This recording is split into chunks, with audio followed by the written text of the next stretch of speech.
สบายดียินดีต้อนรับเข้าสู่รายการฟอยภาษาจีนรายการที่จะนำเอาท็อปิกต่างๆมาโอ้ล้มกันภายในความบันเทิงและความรู้ด้านภาษาจากศูนย์วัฒนธรรมจีนแต่เมื่อนี้เขาไทยรายการอยู่ไสว่า11แม้และสถานที่แปลกตานะเพราะว่าเราบ่ได้อยู่ห้องเรียนแล้วแต่ว่าเราอยู่เมเจอร์แพลตินัมซินิเพล็กซ์ซึ่งเป็นบอนที่ว่าศูนย์รวมของทุกเพศทุกวัยเลยก็ว่าได้แม่เนาะตะกี้ว่าอยากเบิ่งหนังบ่ฮู้ว่าสิไปไสแม่เดี๋ยวนี้มีเมเจอร์แล้วเฮ็ดให้ชีวิตน่าเบื่อของเฮาก็มีสีสันขึ้นหลายแม่นแล้วมื้อนี้เฮามาไทยทำเนาะพอดีจะเป็นมื้อที่คุบเงามื้อหลานกำลังมาแฮงและจะเป็นกระแสที่สุดเนาะ11จะเบิ่งแล้วบ่ยังเทื่อซ้ำแต่ว่าค่อยอยากเบิ่งได้แต่ว่ายังบ่มีโอกาสแล้วหมู่ก็บอกอย่าว่าม่วนแม่งข่อยก็ได้นิ่งว่ามวนเนาะจะสามารถเบิ่งหนังแล้วก็แม่นเรียนรู้วัฒนธรรมจีนได้อีกแม่นบ่และเบิ่งคุบเงาจริงก็สามารถเรียนภาษาจีนได้อีกแม่นบ่จะเป็นวิธีนึงที่พาให้เฮาฟังภาษาจีนและเรียนภาษาจีนซะมื้อนี้หัวข้อท็อปิกที่เฮาจะมาเว้าจะเกี่ยวกับแต่ว่าต้องเบิ่งภาษาจีนเด้อจังว่าเฮียภาษาจีนได้บ่ซัดเบิ่งภาษาลาวกับเฮียภาษาจีนบ่ได้แล้วเขาก็เว้าไปลืมเว้าตัวนี้เนาะและคันถามว่านะเฮาอยากเลือกวิธีที่ว่าเอารูปเงามาเรียนภาษาจีนเฮาก็ต้องได้แก้ไข2จุดที่สำคัญอันที่1บางอันที่1เฮาควรเลือกรูปเงาที่ยากซ้ำใดจึงเหมาะสมแน่ค่อยว่าต้องยากบ่ต้องยากหลายแบบกลางๆไปว่าถ้าเฮาแบบเป็นจนหมดในเรื่องนั้นหั่นนะค่อยว่ามันจะบ่ได้เรียนอีหยังเพราะว่าเฮาเป็นเบิดแล้วเด้แม่เนาะคันเทียบใส่เนาะค่ะเฮาเลือกความยากที่ว่าเฮาเข้าใจหมดแล้วแม่นแล้วหรือว่าความยากที่ว่าเฮาฟังไปก็ยังรู้สึกว่ายากเว้ยค่อยบ่เข้าใจเว้ยคัน2อันนี้นะคือสิว่าบ่เหมาะสมแม่นบ่จังได๋ก็อาจารย์มันก็คิดว่าเฮาเลือกรูปเงาที่ว่าความยากจะยากกว่าระดับภาษาจีนของพวกเฮาน้อยนึงแล้วก็บ่แม่นบ่ถ้าสมมุติเหลือพี่นะเป็นไป 50% อีกครึ่งนึงบ่เป็นไปว่าหนังเลยเฮาบ่เข้าใจเลยบ่ซักเอาอีหลีถ้าค่อยเบิ่งซะนะค่อยรับภาษาจีนก็บ่ได้เรียนหนังก็บ่ได้เบิ่งแม่เนาะแล้วคันถามว่าไงโพดก็เบิ่ง10หนังแล้วก็บ่ได้จักคำคันซ้ํฟังไปแล้วก็เข้าใจประมาณ 80% 90% ก็พอดีโอเคอันนี้เป็นบรรทัดที่1แล้วเฮามาเว้าบรรทัดที่2บ่ได้โอเคบรรทัดที่2ก็คือว่าเฮาเลือกหนังที่ประเภทใดเหมาะสมกับการเรียนภาษาจีนถ้าแม่นค่อยนะค่อยจะเลือกหนังที่ว่าตัวเองมัก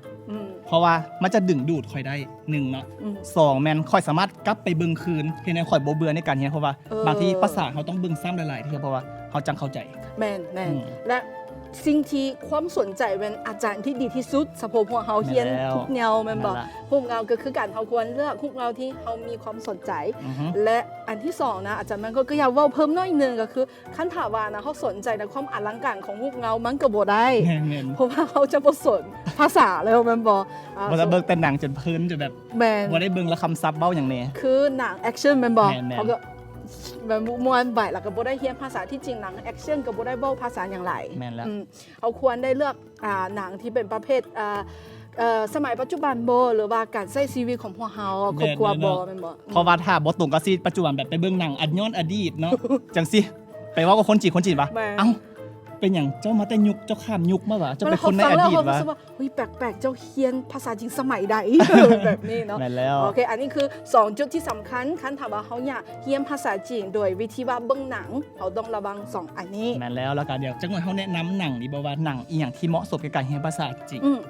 โอเคซั่นเฮาลืมแนะนำตัวที่เป็นการ์ตูนก่อนบ่โอเคได้เพราะว่าการ์ตูนเป็นแต่งเพื่อให้เด็กน้อยเด้เด็กน้อยก็เริ่มเรียนภาษาแล้วก็คือพวกเฮาที่เริ่มต้นเรียนภาษาจีนแต่ว่าอันจะเหมาะสมกับคนที่เรียนภาษาจีนใหม่ๆคำศัพท์จะง่ายๆให้เด็กน้อยฟังแม่นแล้วการ์ตูนที่1ชื่อว่า小猪佩奇早餐的时候吃胡萝卜，这真的是件非常有趣的事呢，兔妈妈。是啊，我们每天早餐吃的都是胡萝卜。我可以一整天都吃胡萝卜，但是我最好赶快去上班了。祝你们玩得愉快。再见。อันนี้ค่อยฮู้อยู่เพราะว่าจะเป็นหนังต่างประเทศแม่นบ่มันก็ถ้าชื่อบ่ผิดอีหยังก็เปปป้าพิกบ่แม่เพปป้าพิกเป็นการ์ตูนที่ของต่างประเทศนั่นบ่และคนจริงนะเฮาเรียนภาษาอังกฤษสมมุติว่าเฮาเรียนภาษาอังกฤษเขาจะมักเลือกการ์ตูนนี้มาให้เฮาฟังและก็ฝึกภาษาอังกฤษนำและเดี๋ยวนี้นะเขาเจ้าก็พากย์เสียงเป็นภาษาจีนแล้วจะมีเวอร์ชันจีนแบบว่า ปกติจะเป็น อืม สองทางของคนจีนเรียน แม่น ภาษาอังกฤษเฮาก็เลยเอาตามที่เขาเจ้า แม่น เฮ็ดเนาะเฮาก็เลยมา เออ เบิ่งเป็นภาษาจีน แม่ เพื่อน ยกระดับตัวเอง และเขาเจ้าก็พักเสียงได้ดีเลยเสียงชัดเจนนะเพราะว่าคำเว่าก็เป็นเว้ากับเด็กน้อยแลหรือว่าเด็กน้อยเว้านำกันจะเหมาะกับการเรียนภาษาจีนเฉพาะแด่ผู้ที่เริ่มต้น โอเค โอเค เรื่องนี้กับบ่ดนเนาะมีแต่5นาที แม่นๆ เหมาะสมกับการเรียนภาษาจีนแท้ๆเลยเนาะเพราะว่าก็ อืม บ่ดนแล้วก็บ่น้อยเกินไป โบหน่อยเกินไป า และคันสามารถเขาอยากเบิงเนาะเขาจะเบิงอยู่ทรงทางไหน11 อันนี้อยู่ YouTube มีเนาะสามารถเซิร์ชได้เลยว่าเสี่ยวจูเพ่ยฉี แล้วก็ขึ้นเลย อืม เพราะว่าในซอง YouTube จะมีเสี่ยวจูเพ่ยชีเสียงภาษาจีนเป็นซอง YouTube โดยเฉพาะโอเค นั่นแล้ว อันนี้เป็นการ์ตูนที่หนึ่งอยากแนะนำเนาะแล้วต่อไปการ์ตูนที่สองอยากแนะนำแมน喜羊羊与灰太狼救命啊！是喜羊羊他们，太好啦，终于找到你们啦！ อ๋อเรื่องนี้ ค่อยเว้าเลยค่อยไปจีนนะ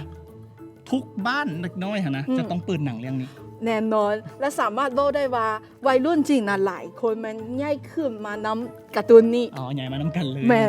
อ๋อ อันนี้จะเป็นเทียบไซเสี่ยวจูเพ่ยฉีการ์ตูนนี้นะจะมีตัวละครหลายกว่า อืม และสตอรี่ก็จะสมบูรณ์กว่า อ๋อแปลว่าจะมีแนวให้เฮี้ยนหลายกว่า แม่ แต่คำศัพท์ แม่ ก็จะสมบูรณ์กว่า แบ่งคำศัพท์ที่จะกว่ามด้านดังๆกว้างกว่า อืม ก็แปลว่าถ่ายเบื้องหนังตัวนี้จะต้องแบบ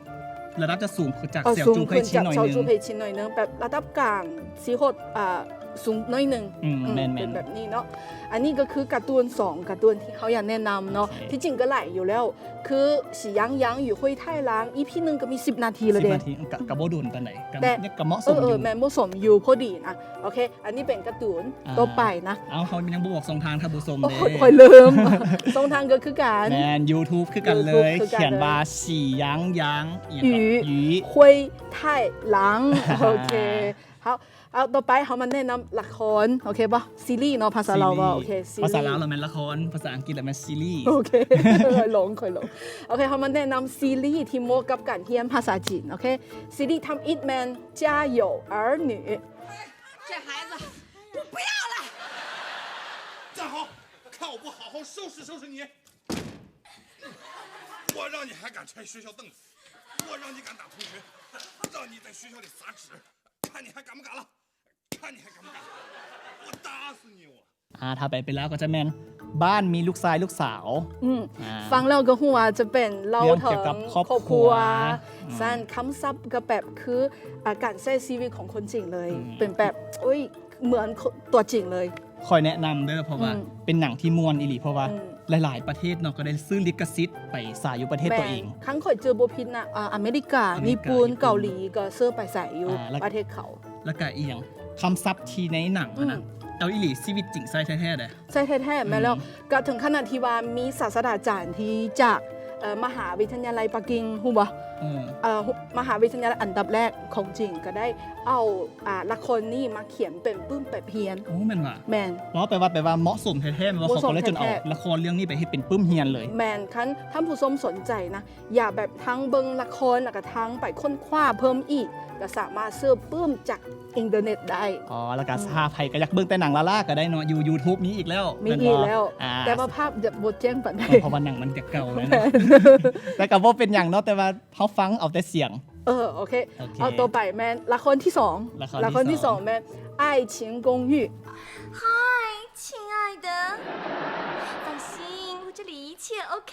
你呢就负责打扮得漂漂亮亮的，到时候震撼全场哦。婚车已经在路上了，没问题的，一切尽在掌握。เป็นแปลว่าหยังอพาร์ตเมนต์แห่งความ แห่ หั ง ก ความหัก อืม ฟังซื้อแล้วก็หัวแมนเล่าถึงสตอรี่ของวัยรุ่น วัยรุ่นเวลาหนังนี่เขาเคยเบิ่งมันม่วนคือกันอีกอะ ม่วน จะเว้าถึงอีหยังวัยรุ่น7คนประมาณ 7 เนาะ คน ที่ว่าต่าง มาจาก มาจากคนละบอล คน แล้ว ละ ก็นิสัย บอล แตกต่างกั แม่ น น แล้ว แล้ มัน วก็อยู่ บังเอิญได้มาอยู่น้ำกัน แล้วก็จะมีเรื่องราววุ่นวายของกับเจ้าหั่นแหละ แม่น ทั้งมวลทั้งต ทั้ง ลก ม้วนทั้งตลก อ่า และก็ใกล้กับการใช้ชีวิตของวัยรุ่นอีก อืม จะเป็นแบบที่เขาฟังแล้วรู้สึกว่าโอ้อันนี้ก็เกิดขึ้นในชีวิตเขาคือการ และคำศัพท์ที่เขาจะเออกมาเว้าก็ใกล้กับการใช้ชีวิตของพวกเขาใส่ได้แท้ แมน อ่ะ แมน recommend ให้เบิ่งละครนี้โอเค แถมมีตั้งว่า ซีซั่นแล้ว หลายอีหลี หลายอีหลีเขาสามารถโหลดมาเบิ่งเลยโหลดฟรีได้อยู่ทางอินเทอร์เน็ตและ YouTube ก็มีคือกัน เซิร์ช เซิร์ชแม่นแล้วสั้นเว้าถึงละครแล้วก็เดี๋ยวนี้นะละครจริงก็นิยมหลายแม่นบ่อยู่ในทั่วโลก แมน แต่กี้เขาคนจริงนะเขาเบิ่งแต่ซีรีส์ของอเมริกาบ่เกาหลีบ่แต่เดี๋ยวนี้เขาก็นิยมเบิ่งซีรีส์ของประเทศเขาเองแล้วเดี๋ยว โอ้ นี้ แมนเพราะว่าซีรีส์จีนเดี๋ยวนี้หลาย หลาย สมัยตะกี้บ่ค่อยมีแท้เลย บ่ค่อย แต่ว่า มี เดี๋ยวนี้นี่บ่ให้นับบ่ได้เลย แม่ อื น ม และคันสมมุติว่าท่านผู้ชมก็มักเบิ่งซีรีส์ของประเทศจีนก็สามารถเข้าไปเบิ่งอยู่ YouTube ได้เลย สามารถเซิร์ชคำว่าเตี้ยน เตี้ยน ชื่อ ชื่ จี้ อ ที่แปลว่าซีรีส์หรือละ ซี ค รีส์ รเนาะ เออ จะมีหนังสไตล์หลายๆเรื่อง เล เลย ย หลายๆเลย ใครมักเบิ่งหนังแนวใดหนังสืบสวนสอบสวนบ่หรือว่าหนังอย่างฆาตกรรม เอ บ่ อ หนังความฮักบ่หนังเศร้าบ่มีหมด มี มีให้เลือก หมดเออ ตาลายพุ่นล่ะ แมนถ้าสมมติว่าเขาบ่อยากเซิร์ชแบบ电视剧เขาก็ยังอยากแนะนำส่ง YouTube ที่สายละครจริงโดยเฉพาะมาให้ท่านผู้ชมก็คือมี2ซองที่ดังที่สุดอันนึงแมน腾讯视频อันนึงแมนไอฉีอีเขาเซิร์ชคีย์เวิร์ด2คำนี้ก็จะเห็นแล้ว บ่แม่นแต่เท่านั้นในแมงโก้ อืม บางเรื่องที่ว่าดังแท้ๆหั่นนะ อืม จะมีคนไทยอันไปเฮ็ดซับให้ โอ้แมนคอยก็เริ่มตัว แล้ นี้ ว แห บา ละ งบอนทีบาเขาบ่เข้าใจนะสามารถอ่านซับไทยแปล อัน ตอ ซั บบ นั้น ไทย ได้ แปล เลย ตัวนี้ อันนี้ ค ก็ อย จะ ก็ ซอ มัก ยให้ YouTube คือกั ตัวนี้ล่ะเพราะว่าเบิ่งอยู่เว็บไซต์อื่นก็บ่มี บ่มี ซับแปล แม่น แม่นบ่โอเค อันนี้ก็คือเว้าถึงละครแล้วแม่นบ่ต่อไปแล้วเขาแนะนำโพดอีหยังว่าฮูบเงา รูปเงา โอเค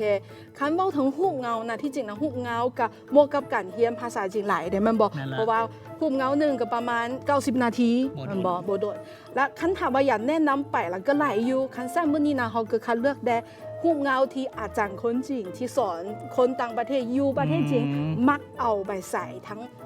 ส่วนมงเฮียนให้นั แต่ ก ว่า เรียน ได้คัดเลือกมาแล้วเนาะ แม่น จนอาจารย์จีนเอาไปสอน แม่น โอเค ไง สาเขามาเริ่มกับเรื่องแรกบอก โอเคเรื่อง เรื่อง แร แร ก กเรื่องนี้จะแมนทาบุสมจะน่าจะหู้จัก เพราะว่าจะเป็นคนจีนที่ไปอยู่ไทย อืม มีโอกาสไปอยู่ไทยแล้วก็ในสถานการณ์อยู่ไทยหะนะจะมีเกิดเรื่องวุ่นวายแล้วล่ะต่างๆตลกแล้วก็ทั้งมวล ม่วน แล้วภาษาจีนก็ทันสมัยอีก แม่น เรื่องนั้นแมนไทย ไทย โจ โจง งหรือว่า Lost in Thailand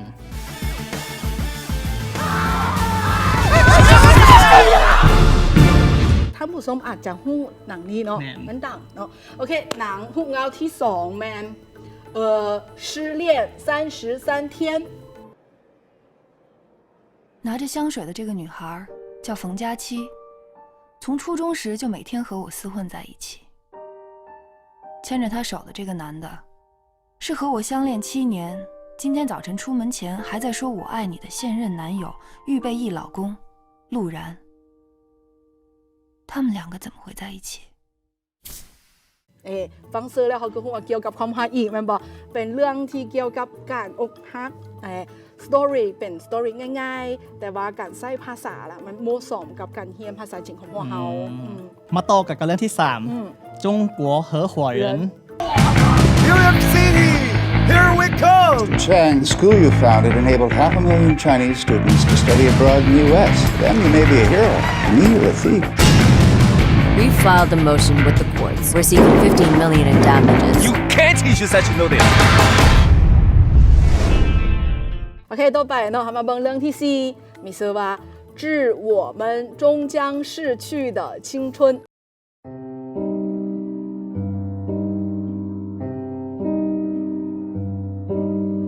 他不记得脸上天色将晚，他洗过的发像心中火焰，短暂的狂欢以为一生绵延，漫长的告别是青春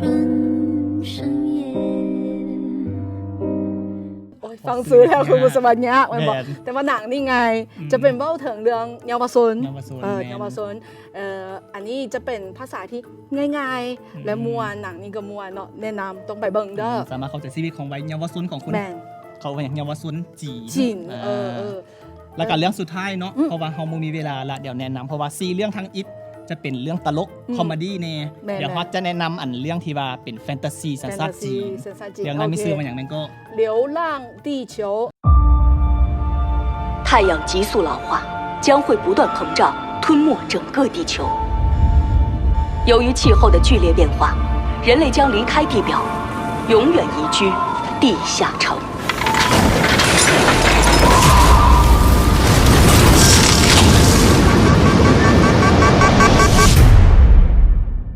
เรื่องนี้นะภาพงาม ล่ะ และการเนื้อเรื่องนะซึ่งประทับใจค่อย โอเคแล้วอันนี้จะเป็นหนังที่เขาแนะนำเนาะ นั่นแล้ว เขาสรุปง่ายๆเนาะก็คือเขาเบิ่งหนังนะหนังจะสามารถแฝงไปด้วยวัฒนธรรมจริงได้แม่นบอกพาให้เขาเรียนภาษาจริงและเข้าใจสังคมจริงวัฒนธรรมจริงได้อีก ประวั เนาะ ติศาสตร์อีก ประวัติศาสตร์ได้อีก หลายๆอย่างเลย โอเคแล้วหนังมันก็หลายเนาะเขาเกินแนะนำประมาณนี้เนาะ นั่นแล้ว 11และคันถามว่าท่านผู้ชมที่คิดว่ายังมีหนังอีกอย่างสามารถเช็คกับหมูแมันบอก แมนแต่ที่จริงค่อยเอกก็อยากแชร์ไปหลายๆเรื่องนะแต่ว่าบ่พอละแต่ถ้าผู้ชมมีหนังอย่างม่วนๆก็อยากแชร์กับหมู่ก็คอมเมนต์ไว้ คอมเมนต์ไว้ทั้งลงวิดีโอของพวกเขาเนาะเขาแบบแลกเปลี่ยนกันเนาะ แม่นแล้ว โอเคนะฮุกเงาเขาก็เบ้าไปแล้วเนาะต่อไปเขามาเบ้าละคร อ๋อ รายการ เบ้าผิดโอ ผิ เค ดแล้ว เจอคำศัพท์เราผิดโอเคมาแนะนำรายการจีน รายการจีน อืม ที่ รา จ ย ริง การ คอยว่า ทีวี บ่ โช ถูก ว์ เลย แม่นบ่ แม่ ที น วีโชว์ ที แม่ วี นบ่ โชว์ เทียบใส่ฮุกเงานะ11คิดว่ารายการจีนจะเหมาะกับการเรียนภาษาจีนหลายกว่าหรือฮุกเงา คอยว่าหลายกลัวาเพราะว่าถึงจะเป็นซีรีส์หรือว่าจะเป็นหนังเนาะที่จริงมันก็เป็นการแสดงเด้ แม่น แต่ว่าในรายการนะคนก็เจ้าแบบคิดอีหยังว่าออกมาเลย ว่าออกมาเลย มันจะเรียวอะนะ แมนเขาก็คือเบิ้งคนจริงกันแล้วล้มกันแมนบอกอันจะเหมาะสมที่สุด นั่นแหละ คันสั้นรายการที่หนึ่งแมนก็อยากแนะนำแมนป้าป้าชื่อหนาละ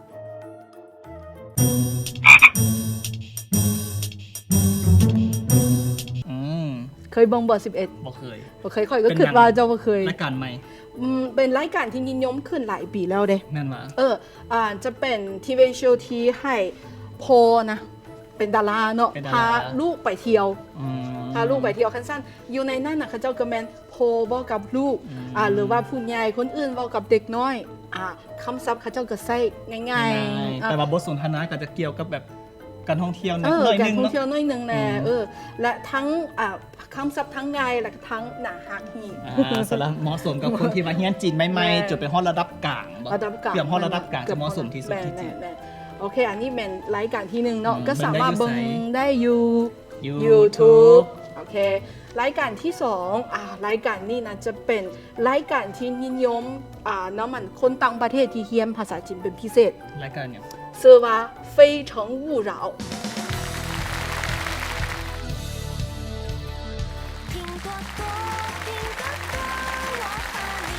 拼多多，拼多多，拼多多，每天随时随地拼多多。狼牌特区来自四川，浓香正宗。下面进入男嘉宾选择时刻。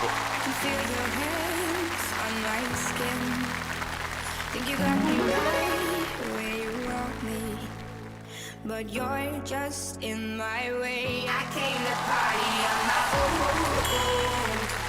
Don't need nobody in my soul.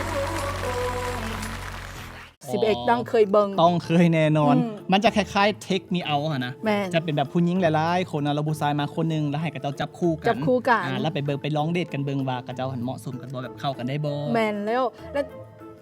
เขาอาจจะคิดว่าอันนี้ก็แมนหาครูซื่อๆแมนบอกแต่ที่จริงแล้วอันนี้จะจ้างหัวโขดที่มาหาครูไปถึงหัวโขดด้านดังๆ ในสังคม แบบว่ากับเจ้าต้องเข้าใจการใช้ชีวิตของกันและกันเนาะจัง แมน ฮู้ว่า จึ จั ง งแบบ รู้ว่าเอ้ย เขาตกกันบ่ความคิดเนี่ยประมาณ แมน นี้ ค่ะฉะนั้นรายการนี้นะบ่เพียงแต่พาให้เขาเรียนภาษาจีนได้ยังสามารถให้เขาศึกษาค้นคว้าสังคมจีนเป็นจังไดได้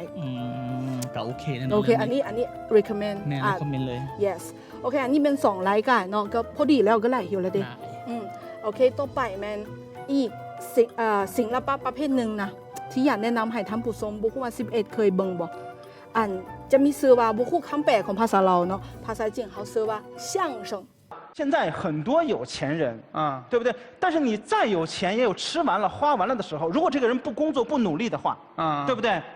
相声อันนี้เคยเรียนอยู่ เคยเรียนอยู่เบิ่ง 相声จะเป็นแบบประมาณทอล์กโชว์จังสิ talk นะ show แล้วแบบ สองคน สองคน สองคน ล้มกันแล้วแบบจะมีความคอมเมดี้หน่อยนึงเพื่อให้เขาได้หัวได้หยัง แม่น แล้วก็สำเนียงจะแบบไปเอหลี แมนเพราะว่าอันนี้ศิลปะนี้จะเป็นเกิดขึ้นอยู่แถวปักกิ่งกับเทียนจินคันสั้น เวลาเขาเจ้าเว้านะเขาเจ้าจะใส่สำเนียงปักกิ่งเลย โอ้แต่ว่า ผู้ใด บางทีเขาอาจจะเฮียนยากเขากับฟังแต่สำเนียงกัน ฟังได้สำเนียงเพราะว่าให้เขาเรื่องสำเนียงของปักกิ่งมันเป็นจังไดเนาะจะสามารถปรับเสียงเว้าภาษาจริงของพวกเขาได้โอเคแล้ว บ่ฮอดสำเนียงเดียวบ่ฮอดสำเนียงข่อยยังคือฮอดอีกอันนึง โอ้ข่อย เพราะว่าถ้าไผที่อยากเฮียนแบบว่าคำศัพท์กฎหมายบ่ อ๋อแม่น คำศัพท์ แม่น อยากเป็น แม่น ทางการบ่หรือว่าแบบว่าเฮ็ดเวียกกับอัน รัฐ ขา เฮ็ดเวียก กับรัฐ รัฐ อยากเฮ็ด แม่น เวียกกฎหมายหั่นน่ะ ก็สามารถเบิ่งซ่องอีหยังศูนย์กลางของประเทศจีน เขาจะเอิ้นว่า CCTV CCTV แล้วประเทศลาวก็มีสัญญาณ มี สามารถเบิ่งได้ คอยเกินยังเบิ่งอยู่อยู่แล้วเขาจะแมนเขาอยากแนะนำรายการหนึ่งที่ว่าเขาบ่มีเวลาเบิ่งมือแม่นบ่ แม่น มีรายการหนึ่งว่า新闻联播